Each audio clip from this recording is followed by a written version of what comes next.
Mapagpalang araw sa inyong lahat mga ka-rider. So sa wakas, ang pinag-uusapan na motor dumating na sa aming showroom.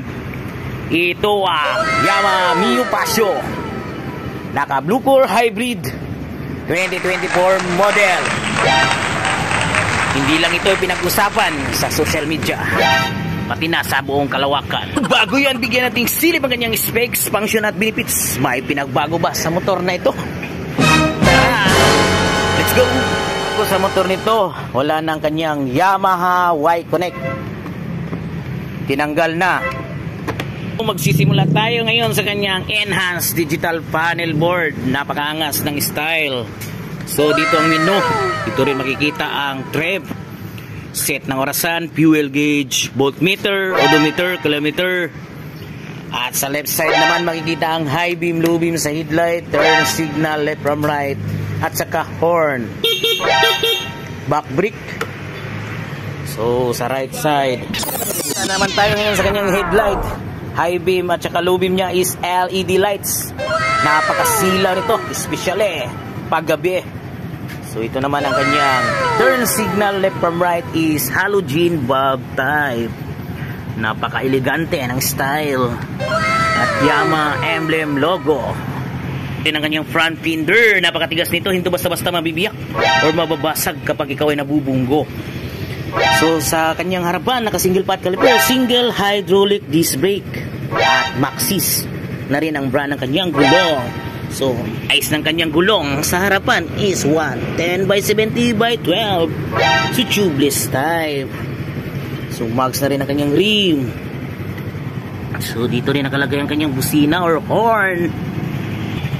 Sa tilad niya is halogen bulb type, turn signal, left from right is halogen bulb type. So rear suspension is unit swing. Rear brake is mechanical, leading drum brake. Tubeless na rin ang kanyang gulong. Muffler at muffler cover. Ito ang kanyang Pasio decals, reflectorized decals, stickers. So pillion ride at wide footboard with flexible riding position. Ignition system naman ito is TCI, transistor control ignition. So meron din siyang electric power socket. Meron siyang 12 volts at 12 watts.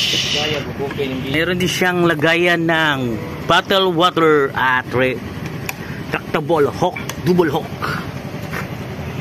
Ito naman ang kanyang luggage compartment. So kasyang half face helmet dito. So ito ang kanyang lagayan ng gasolina. Fuel tank capacity is 5.1 liters. Try na natin. Starting system niya pala is electric starter only. Meron din siyang SMG, smart motor generator, kung saan napakatahimik ng kanyang makina. Ibig sabihin ng Blue Core Hybrid. So fuel consumption naman ito is 55 km per liter. So bago siya magkain ng gasolina, pupunta muna siya sa battery. Kaya matipid, every 2 to 3 seconds mo sa yung gasolina makakatipid ka. The color variation of light blue. So sa kanyang engine type, meron siyang air-cooled 4-stroke single overhead cam at 2 valve with cylinder arrangement of single cylinder. Displacement niya, meron siyang 125cc. At bore and stroke, meron siyang 52.4/57.9 mm. With a compression ratio of 11.0/1. So maximum horsepower niya, meron siyang 6.2 kilowatts at average of 6,500 RPM with a maximum torque of 9.9 Newton meter at average of 5,000 RPM. So lubrication system niya is with sump. Ang kanyang engine oil capacity volume, meron siyang 0.84. Fuel supply system is fuel injection. The transmission type of V-belt automatic. Clutch type may dry centrifugal show at underbore ang kanyang frame type.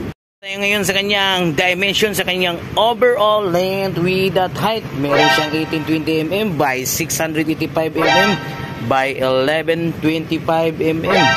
Seat height na merong 750 mm, wheelbase na merong 1280 mm, at minimum ground clearance of 135 mm. So nagtitimbang ito ng 95 kilos, napakagaan lang. So with us SRP price of 92,900. So model ng kanyang battery is YTZ6V.